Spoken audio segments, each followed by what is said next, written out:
Hello everybody. Welcome to the sound test room. Today we're taking a look at Cubasis. Yes. I'm just going to get on my stream so I can see who's here. So is anybody taking the plunge and bought Cubasis? This is the thing. Yes. Have a swig of my drink.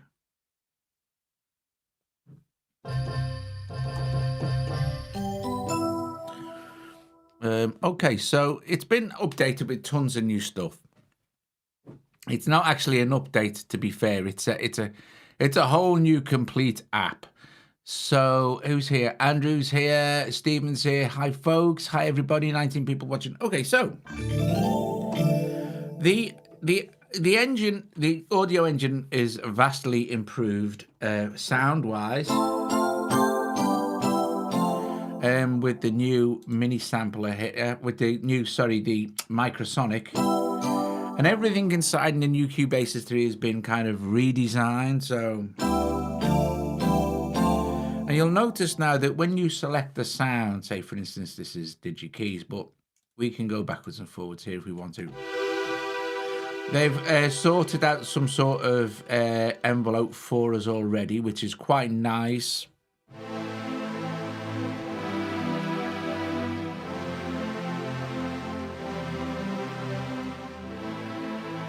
And the addition of group tracks has made a lot of people very happy as well. So we'll have a look at that in a minute. Although personally, I never use subgroup tracks unless I was mixing a band live. For what I do, there's no real point, so I don't. Never missed it in Cubasis too, you know. But what's kind of nice is having subgroups is that you can apply effects to one subgroup channel. But I'll show you how you do that anyway. It's dead easy.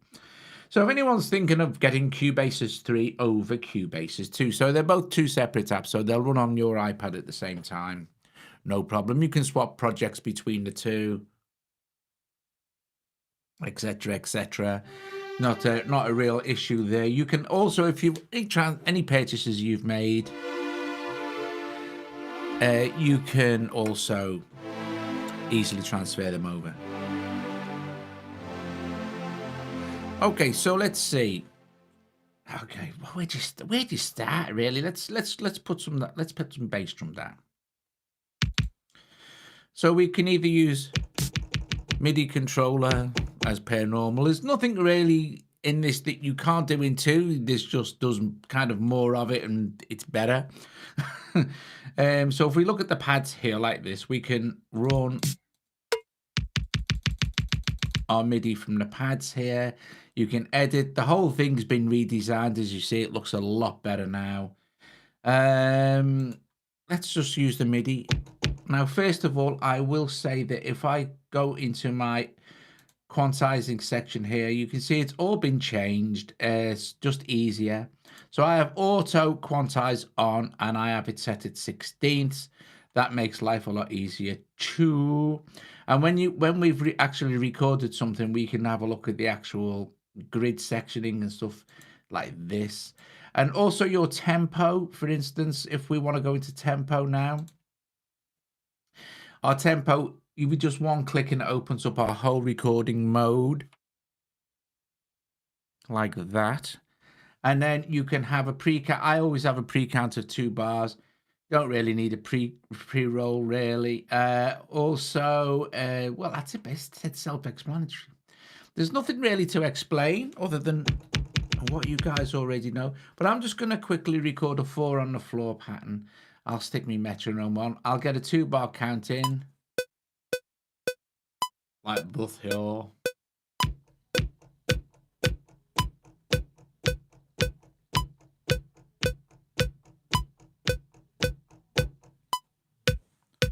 Okay, so we can stop that. So it's super simple to record some kick there. But let's duplicate this track. So let's just hit duplicate. And you'll hear the snare, that'll get slightly louder. But let's, for the sake of it, unselect that, highlight this and erase this. But let's leave it on our LD1 Classic. And this is where subgroups are going to be coming in handy. So where's our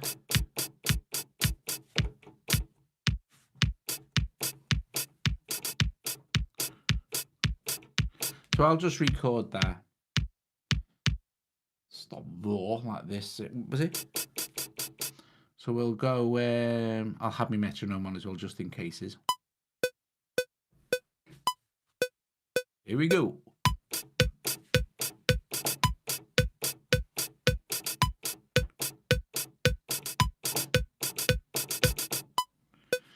Okay, should have had my loop switched on, but doesn't matter. So there, like this, and now we have.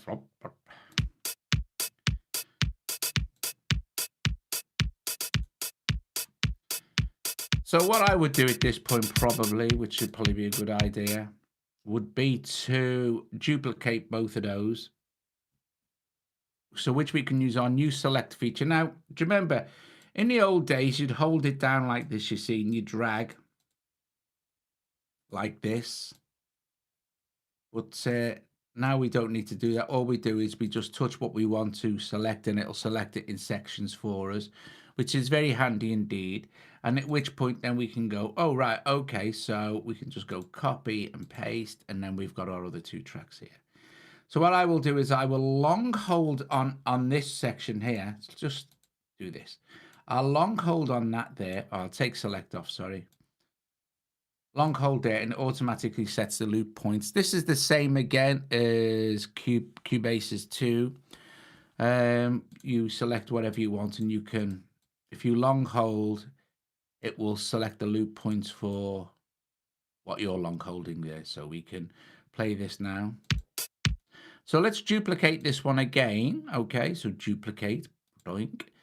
You see, I'm duplicating the same kit. At this point, you can, and what we'll do is we'll erase this here.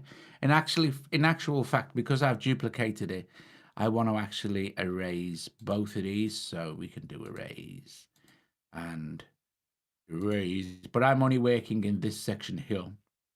So I'm going to add some snare now.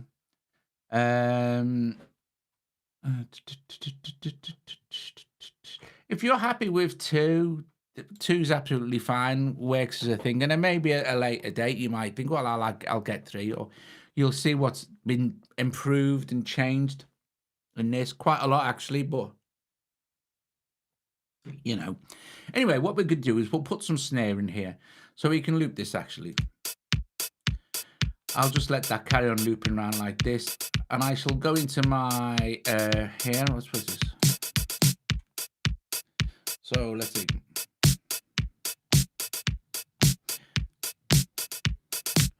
Right, I'm just going to put that in like this. Now leave loop switch on. So we can either do it via our MIDI keyboard, or we can just enter notes in the MIDI editor. So yeah, let's go. Okay, so let's see. 2, 3, 4.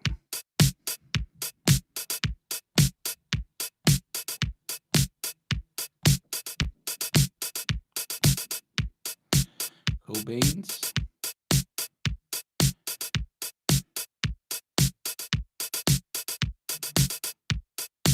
Okay, so we're going to add one more drum track, otherwise we could carry on. I mean, to be fair, we can add as many drum tracks as we like, you know. That's the beauty of it.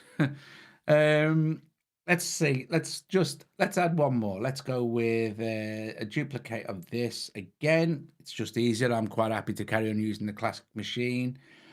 So we'll just duplicate that one again. Again, we do not need this bass line here, so we can erase that. Let's do what I said before. Let's select here, select boink, boink, boink, select those three. I'm going to set my cursor at the end there. I'm going to copy and paste, move those back up, because actually just. So that's straight away, that's something that I don't like. I want to be able to pick these up now, and it doesn't appear that I can do it in a block. So I would rather see the old version of where I could actually physically move whole sections of it around at the same time. Okay. So what I should have actually done is when I selected the actual copy is made sure that this was highlighted and then it all would have lined up in the right way. Right, anyway, neither here nor there. We're back to our 1 to 4th section now, where I'm going to add some, I don't know, maybe some tom things. Let's just play this.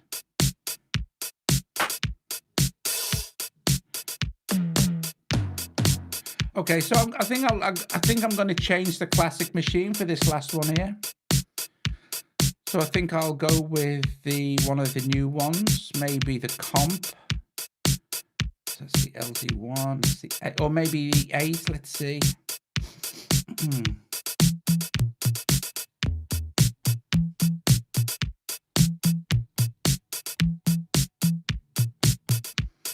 I like that actually, so I'll stick with that.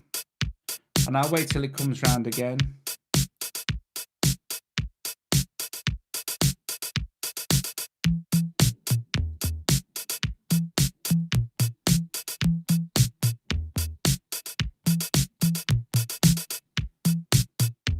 Cool beans.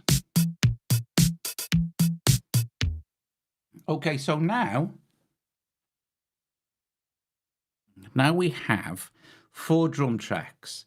Okay, so let's pretend that, to save time, obviously, that we've already got the mix. Okay, so we don't want to be bothering mixing anymore. And we can leave them all the same color blue. That's handy since they're all drums.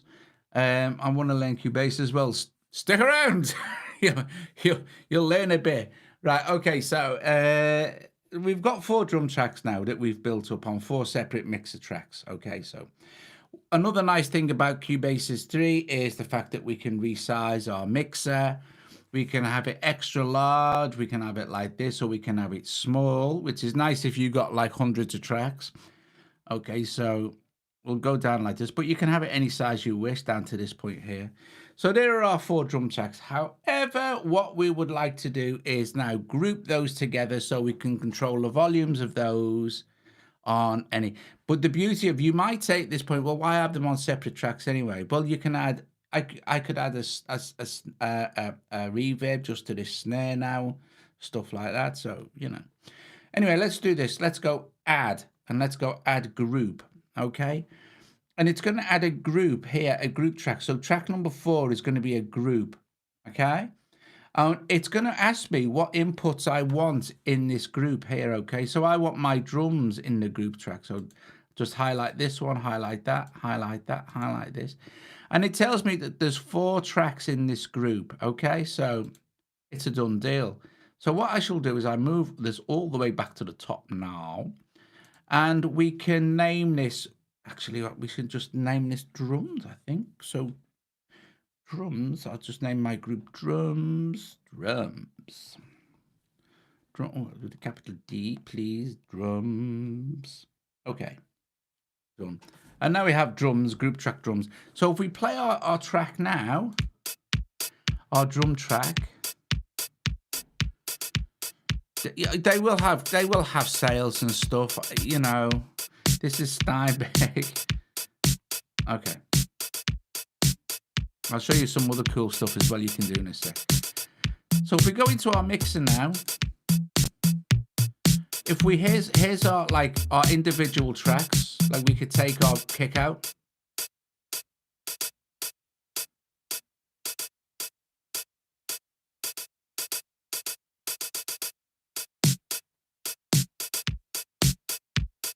So get your mix how you'd like it with your 4 drum tracks. And now you can control the entire mix with the group track.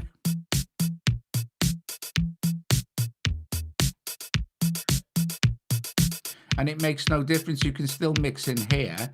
That's fine. But now if you want to, you could say like, oh, let's put an effect in. Well, let's have a look at this actually.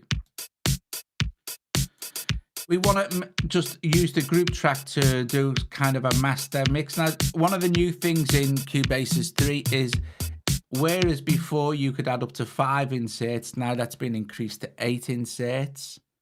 So you can have up to 8 insert effects, 8 send effects.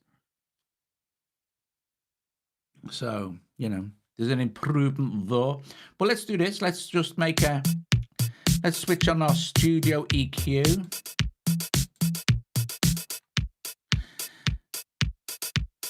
And this is for the entire drum kit because I'm using this on the group track sort of thing.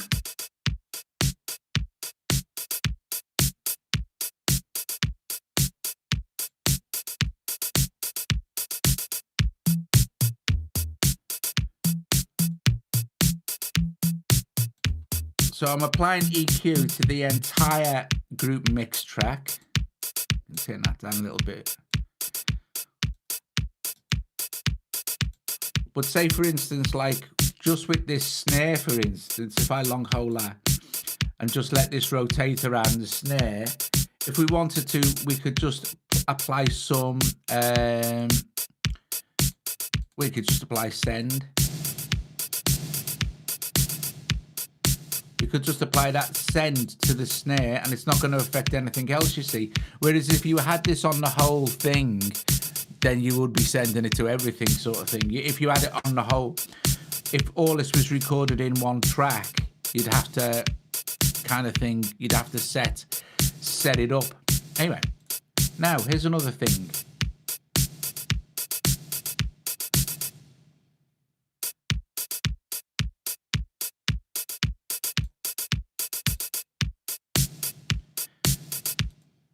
What we can do now is we can individually color sections of the track. Okay, so if I select this section here, we go to color.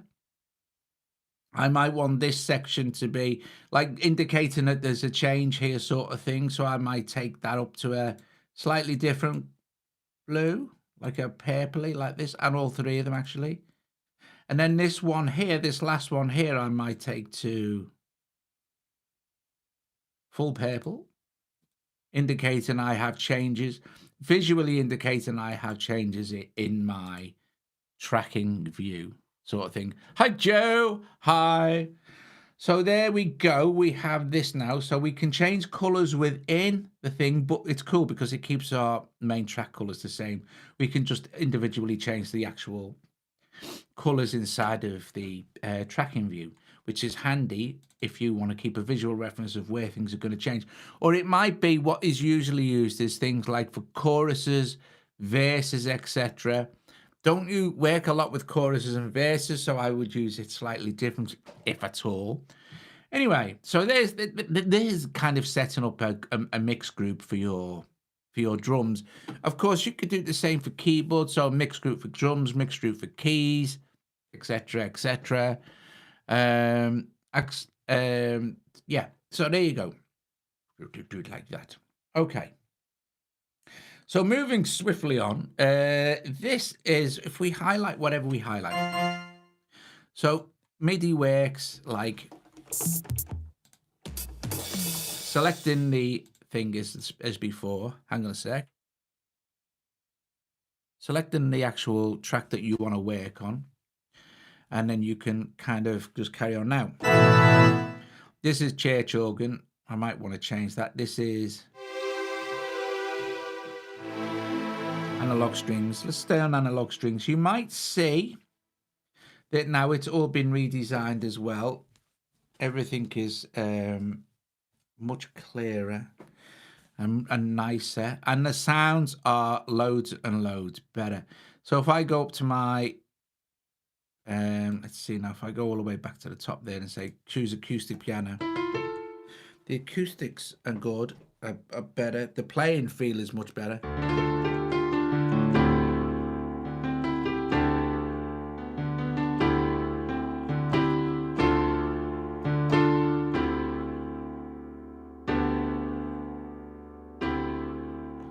So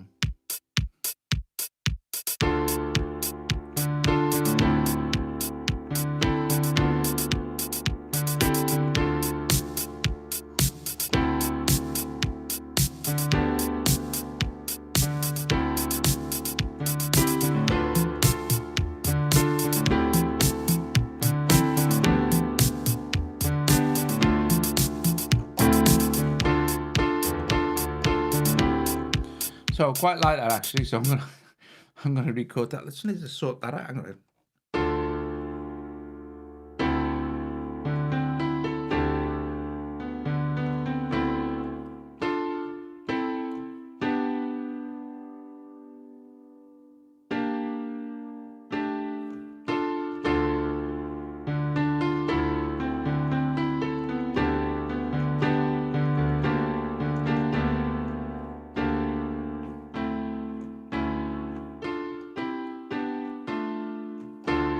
I'll just might leave it with the 3. So anyway, quite like that piano, so I'm gonna record that piano on raw like this. So we'll do our and what I'll do is I'll do this properly this time so you get an idea of the copy paste sort of thing. Highlight the first track of the block you want to copy. So because I want this to end up the same, I want this highlighted. But press select now and just tap on the blocks that you want to copy. Again, making sure this is highlighted. Put your cursor at the point where you'd like it to start, and then just press copy paste, and then you'll have your next new section. Press that and you're done. And then we can just go back here like this. Set that there. And it's just, here's your new grid settings, by the way. I have it on snap to grid, but to be honest with you, snap to grid on a quarter is plenty for me. So I'll go back to my piano sound here. So let's have a bit of a, let's just select this, move that there, like that. Let's have a bit of a practice. Quite like this actually. It's quite one of the happy accidents of finding chords that actually work well. So you'll see, you might notice here that we might be slightly off on the section. Right, so all we need to do is point that back. And this is because I should have expanded the stretch view when I was copying, that's all. So let's just play that then, shall we? Let's just play it now. But there's no one to your church organ.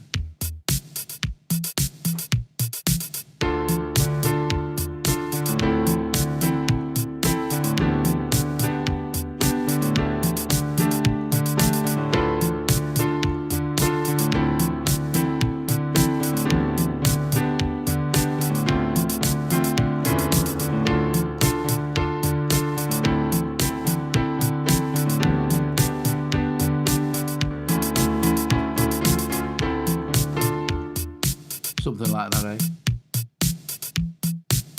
I don't know. I never used time stretching. Ever used time stretching. So I wouldn't even get in.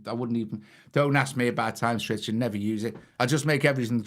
I make sure everything that I want to put into a track, I either play it or I make sure it's the right time before I put it in. I can't see the point, right? And I can't see the point in putting a 140 drum loop and trying to fit it into a 120 track or vice versa, you know. I'd much rather, personally, I mean, anyone's entitled to their workflow because you might work with loops a lot and it's not an option. I don't very often work with loops per se, maybe drum loops and stuff, but I don't really use time stretching. What I should really do is learn about time stretching and do a tutorial on it, but there's so much stuff to do, you know what I mean? Anyway, but I did hear that it's better, to be fair. I heard that the time stretching is pretty good. DJs might like it. Yeah, I'm not, but that's the thing. I'm not a DJ. Do you know what I mean? So I'd never ever use time stretching.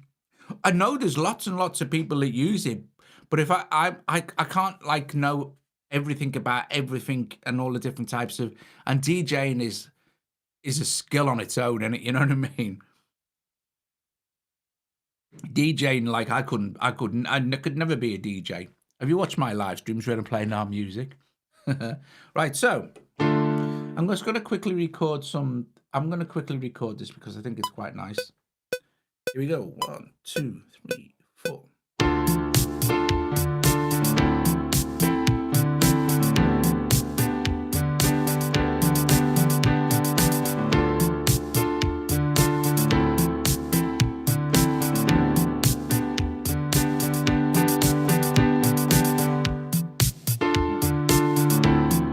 Right, so we've recorded that little bit section of piano now.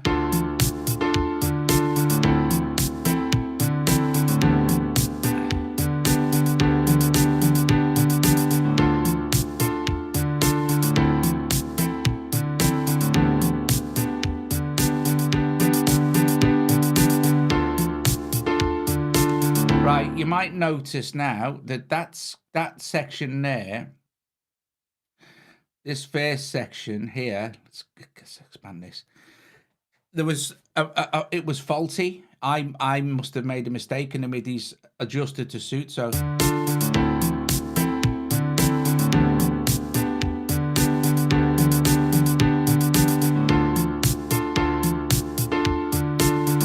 there.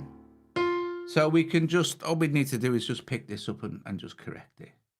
We'll just slide it along there. Slide that along. Oops, no. I want to deselect both of them, you fool. You fool, dog, you fool. Let me deselect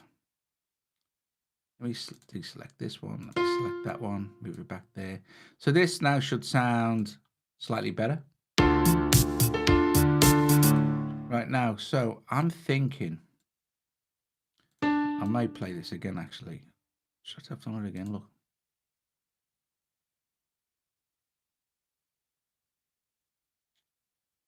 Go back to there.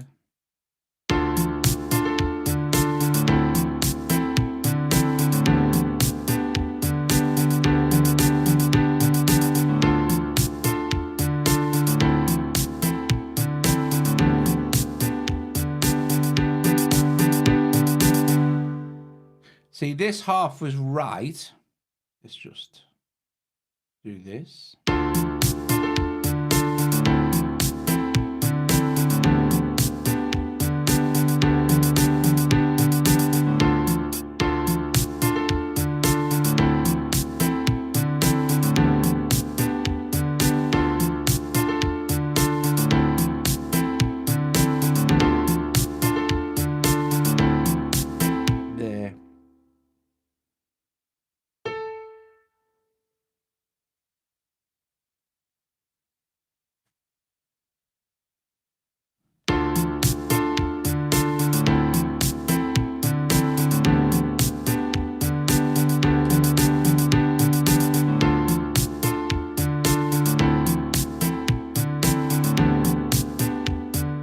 So that's better. So this Cubasis 3 is no-brainer to me. First impression owner.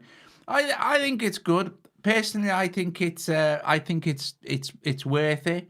But you see, it's easy for me to say that, isn't it? Because you can easily say, well, you didn't buy it, Doug, and that's true, I didn't.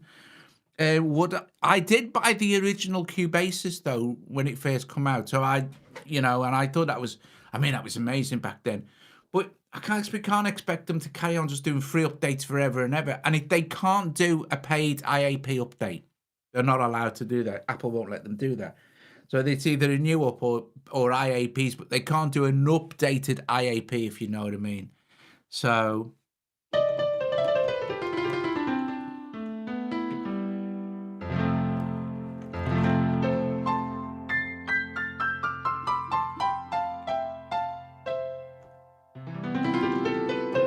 I quite like that piano sound. So I'm happy with that. That sounds quite it's quite nice. So I just want to. So maybe now what I could do is do a simplified version of that at the front, but I won't do that now. So we can have a listen to a few of the sounds.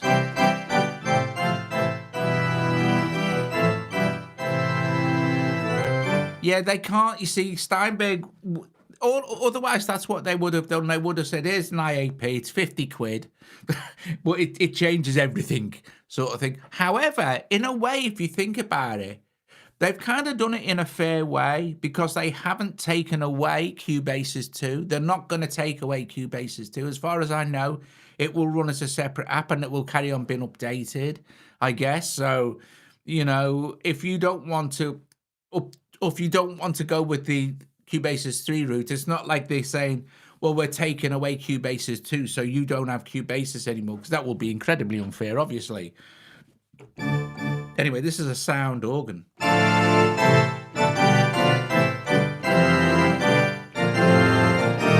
But from my perspective, from my point of view, my workflow wouldn't really change, you know what I mean, with Cubasis 3 between Cubasis 2 and Cubasis 3.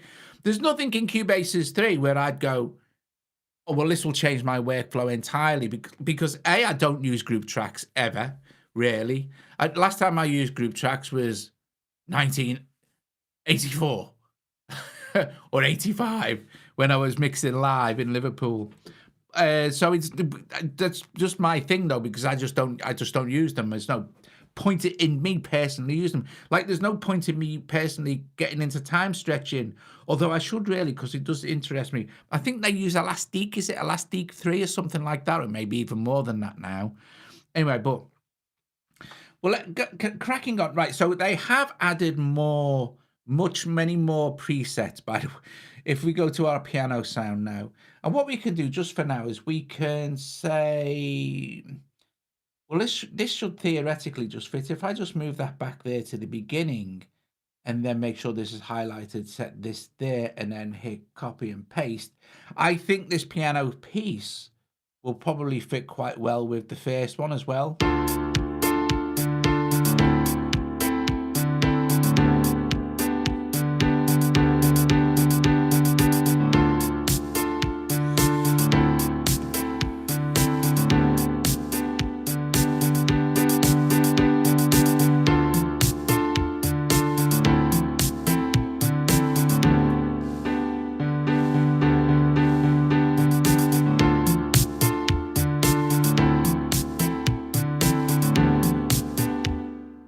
See, quite like that. Quite like that a lot. I'll tell you what I will do as well. I think I'm going to show you guys a mixing example where this really does.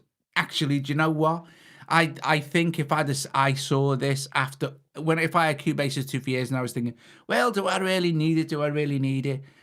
I think if I saw what I'm about to do now, me, I would go, oh, now it's really tempting. Plus, they've added loads of they've added some lovely new instruments to this. So we do the instruments first, and I'll do this mix thing. They've added some, I think, like I said, pretty much all the sounds are or better.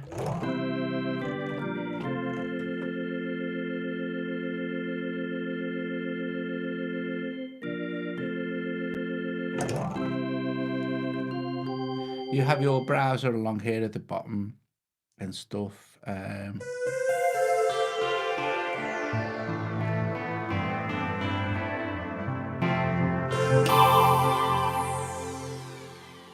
So a lot of the sounds are massively improved in various ways. These are more based from Halcyon Sonic, their sort of flagship Cubasis one. So they are quite nice, although they are kind of the same. They do play and feel differently than the.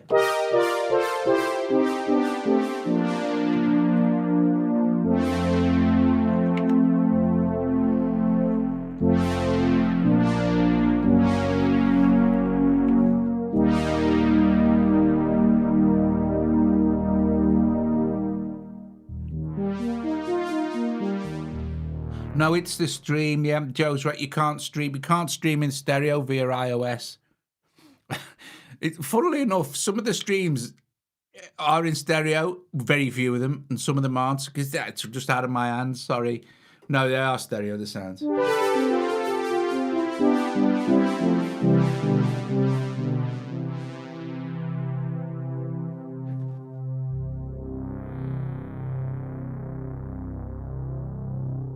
See, for instance, that synth brass sound, that's really nice. So that if I was going to record that, I might do something like this.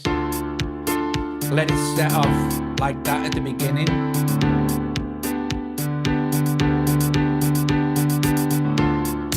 Can't sidechain in Cubasis. There you go. Answered that question for you, Kenny. Can't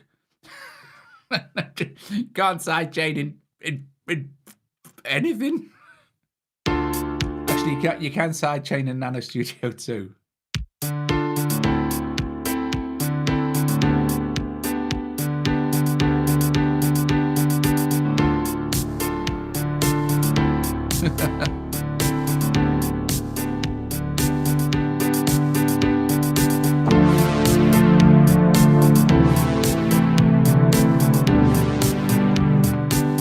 So that's nice, but loud.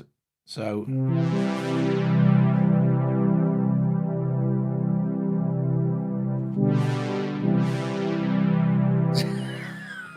Deal breaker for all the dance musicians. Probably is. If you can't put side chaining. Yes, that's right. If you can't shatter someone's internal organs live, Cubasis 3 isn't for you. I hate sidechain pumping. It's disgusting. I can deal with sidechain pumping for about, I don't know, 10 seconds. Then I want to go, turn it off. It's foul. It's horrid. I don't like it. No bump narc on like it's horrible. It's the most unpleasant thing ever, sidechaining on a kick drum, especially if it's against like a pad sound. You know, goes it's foul. It's not healthy. It's ill. It makes me sick. I don't like it. Now let's record back in old days with tape recorders. Yeah, I'm not a big fan of sidechaining, but you can sidechain obviously to sensible degrees. Just not in this. Eventually, someone will work out a way to do it. There are apps out there that'll kind of deal with it, isn't there? So I'm gonna do this, right?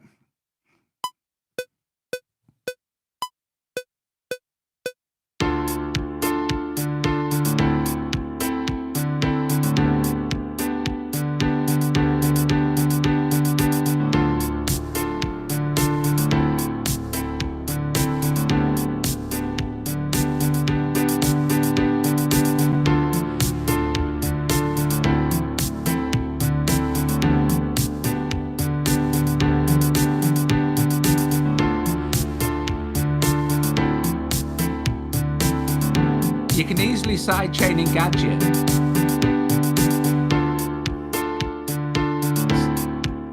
Sidechaining, all sidechaining is, right? You know, they make everything sound so complicated, and they make everything think sidechaining is the end of the world. We need sidechaining. You'll hardly, if you had sidechaining ability to use it, you hardly ever use it because it's after a certain amount of time, it's unpleasant. If you use it extremely, of course. But all it is you have a compressor, and it works best with kick drums, so that's why they use it a lot, because every time the kick drum, let me see, you have God, it's so hard to explain. What it is you've got some strings, right, on one track, right, and then you've got a kick drum going dum dum dum, and then you've got the strings just playing. Like that. You can sidechain on the Mode DX dead easy, but it's, well, not that easy, but you know. Anyway, but so you've got your strings going like this. All it is that the kick drum, every time the kick drum hits down like a doof, it dips the volume of the strings. So without the sidechain, it'd be like that. With it, it'd be like. So it's like on, off, on, off. It makes the bass drum turn down a little. Well, what it does is the bass drum makes the actual strings or whatever it's sidechaining to turn down a little bit, sort of thing. But you can get it to be very, very dramatic, depending on your threshold and release settings. And you have to have a fast attack and a fast release. That's key with sidechaining. Fast attack, fast release. Audio ducking, perfect example of a good way to use sidechaining if you're a DJ. I did a video on that years ago as well, where you speak and it automatically ducks the volume of the music for you. So, you know, you speak and the music level goes lower. You stop talking, it comes up straight away. The speed it comes back up is the release, you see, and the speed it works is the attack. So you don't, when you're sidechaining DJ work, you don't need super high, your super fast attack. Little tiny bit of attack's quite nice because it pleasantly ducks the audio. But fast attack, fast release on dance music, it's like slamming it. You know, kick drum comes down, slams the compressor into action, kills the strings or brass pad or whatever you've got sidechained to it. Yes. All the time. They use it in cars. They use no, that's not sidechaining, that's just compression, but you know, anyway. I just find it incredibly unpleasant when it's that super high, heavy definition sidechain, and they're using some, club music sort of thing. So I'm just going to add some more brass to this, actually. But what I should do is actually duplicate that so it's exactly the same, and then I shall just erase that one, and then I might have a little bit more control over my brass patch here, so we can go with this now. So let's see. I think I'll just go from there. Give myself a count in. Oh, wait. Yeah, it's armed it for me, so it's good. I'll tell you what I always have off as well. It's on at the moment, but what I prefer to do is go into setup, and where it says audio, is it audio or arranger? I'm not sure. Background audio, not MIDI. Yeah, there. No, MIDI input. I don't like having input armed for when I select the track. Do you know what I mean? Still doing it. I don't know what. It must be something else. Arm track on setup. If I can find here we go. See what it says, arm selected track. No, I don't want to do that. I can be fine, but now you see it's not arming the track when I'm selecting it, because what can happen sometimes is that you arm it and you don't want to, then you start to record and play.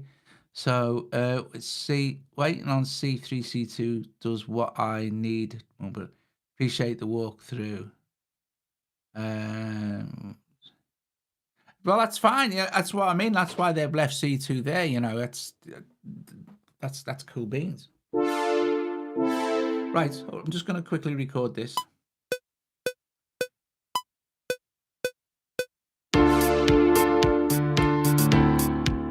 At this point, I'll say dickhead. Right, let's get rid of that. Just erase that. I want to start from there. Wait, I go.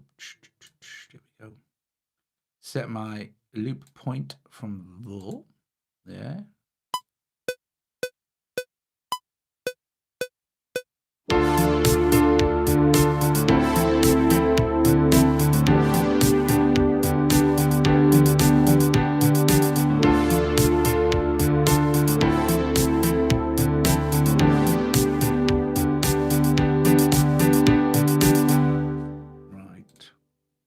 So now I can actually fix this. Just let me fix the end raw like that. Cool bananas. So now I've got these two synth tracks, which are basically the same. Let me change the piano track to a different color. Let's put that like that. So let me make it to that color. And these two synth tracks. So at this point now, you might want to be going, well, I've got these two tracks. They're basically the same.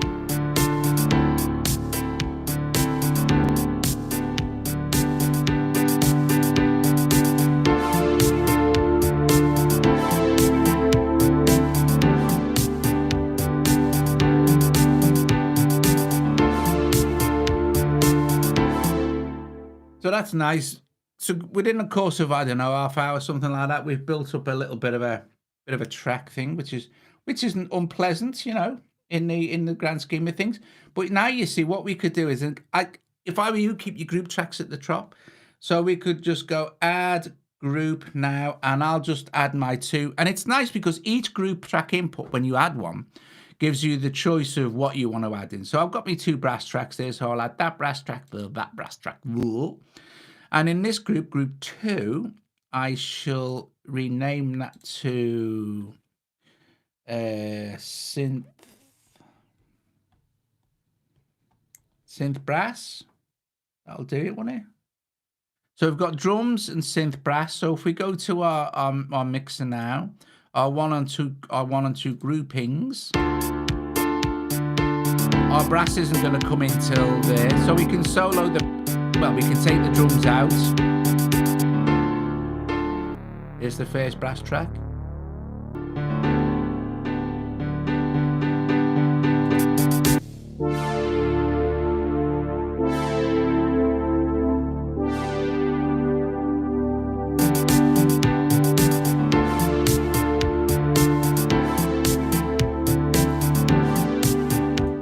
so there's a good use of what's it track thingy tracks.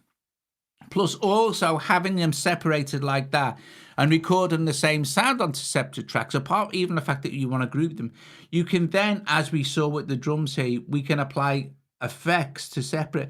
Now, all this stuff, me and Colin do this when we record our stuff, but we've never had the ability with group tracks. We just keep copying and you're pasting and stuff like this and doing things like that. So,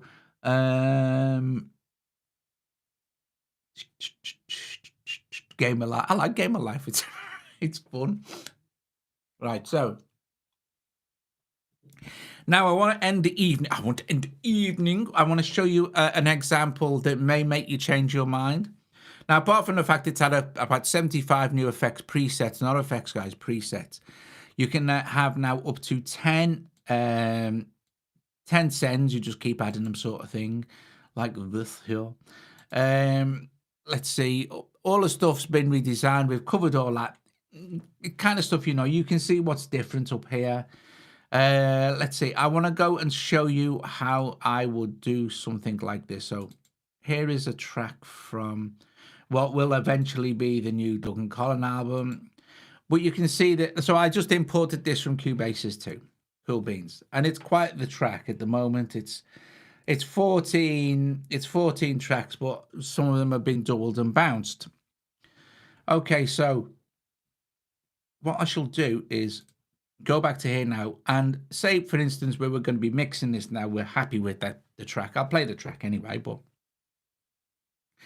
we go to our mixer now. But before we do this, what we can do in setup now is, because Cubasis 3, and this is also a big game changer, guys. You buy Cubasis 3, you've got it on your iPhone as well. So if you're an iPhone musician, like on your way to work or whilst you're at work or whatever, while you're on the go, you can now use Cubasis 3 on your iPhone. So it's universal. Cubasis 3 is universal. And that's another thing as well, why it was a total thing that had to be completely rebuilt from the ground up, because it's an iPhone app now as well. And you can see that from here as well. If we go to, say, the arranger in the settings here, you'll see screen mode, and you'll see at the moment it's set on tablet. And this is lovely. This is what I really, really think is great. We can go to phablet, which is the iPhone size. So if you're really hard at seeing something, you can, if you want to, do it like this sort of thing. And it's quite novel, actually. It's huge. So there's no excuse of not actually been able to see it. But if we go to tablet XL, which is like your 10.5s, your 12 point, but you can do it on this as well. So I could go tablet XL, and everything now, we can close that. Everything is super small. Now, I can't really, this is difficult for me to see, but it's not so bad with my mouse pointer. But everything is kind of is made smaller now. So if we go to our insert effects sort of thing, and I switch on, what is that there? The Studio EQ, and edit that. Everything is all smaller, like it was running on a great big tablet. But what's good about this is, we switch the EQ off. I don't need it on this. If I go to my mixer now, and I run my mixer up full page for mixing purposes, I can go XL, and it's still not super large. I can go medium or go small, and these are all the tracks. Now, this is really handy, right, for mixing. Or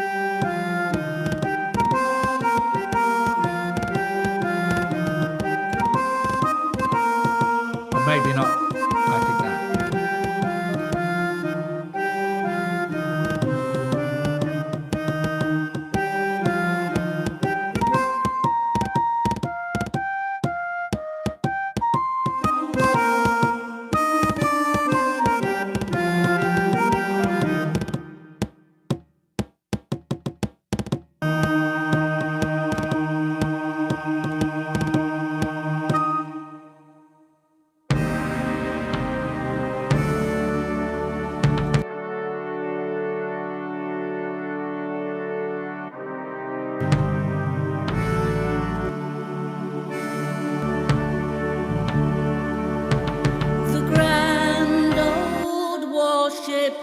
towed to her final birth.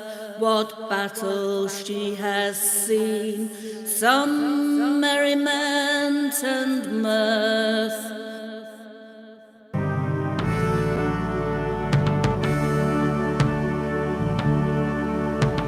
The grand old warship towed to her final birth. What battles she has seen, some merriment and mirth. A heroine of Trafalgar, this old lady of the sea, is being towed to London. The Admiral has decreed.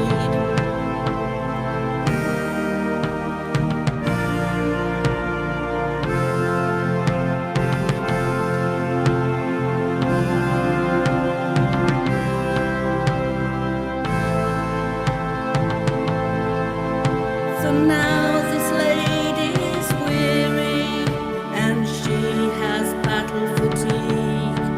So to the scrapyard which her crew cannot believe. The scene is caught on canvas, the painter with his brush. She will never be forgotten, only the wind in her sails is hushed.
So for mixing, it's epic. Do you know what I mean? Because you can just once you've got your track there, you don't even need to really see. You can just drag this up full screen, and you've got full range. Oh, you've got more range than you have in a real mixer. What's the maximum? What, about 100 mil? So that's pretty darn epic. I think that part of it. I love the fact that I can actually just resize and but full screen ability to drag the faders full screen. I mean, I my favorite DAW is Cubasis, quickly followed by Nano Studio. In fact, I'd say they were on a par now, to be fair. But yeah, it's nice to have the big mixing desk, I think, for when you're like mixing your track, your work. It's just better. It really is. Right. Anyway, folks, guys. Oh wow, I've done what now? Guys, thanks very much for joining me. I mean, we can't cover everything in one hit, but I wanted to give you a blast. And anyway, I occasionally like to add stuff and bits and pieces in Cubasis, so that's very nice. Yeah, so that's it. Top job, cool beans, epic stuff. I will see you guys very soon. Thank you for everybody for joining me this evening, and yeah, brilliant. I'll see you guys later. Ta-ta. Thank you very much for joining me, everybody. And Spider was here as well. Spider. We had Hoozle, Spider, Lublock left. That's Kenny. And Stephen was here. Si was here. You're welcome, everybody. My wife was here, everybody. Andrew 888 Visuals. Thank you. And Andre was here as well. Thank you very much. So, guys, there you go. At least you can make decisions for yourself, whether you'd like to upgrade from 2 to 3, whether the new features are for you. the MIDI's been improved. Oh, there's lots of improvements, you know. Anyway, guys, I think the biggest one for a lot of people will be the fact that it's for now universal, so you can use it on your iPhone too, which is very handy, I would think, for many people. Okay, guys, thank you very much for watching. I will see you later. All the best, and wait a sec, just all the best, and I'll see you later. Ta-ra. Bye.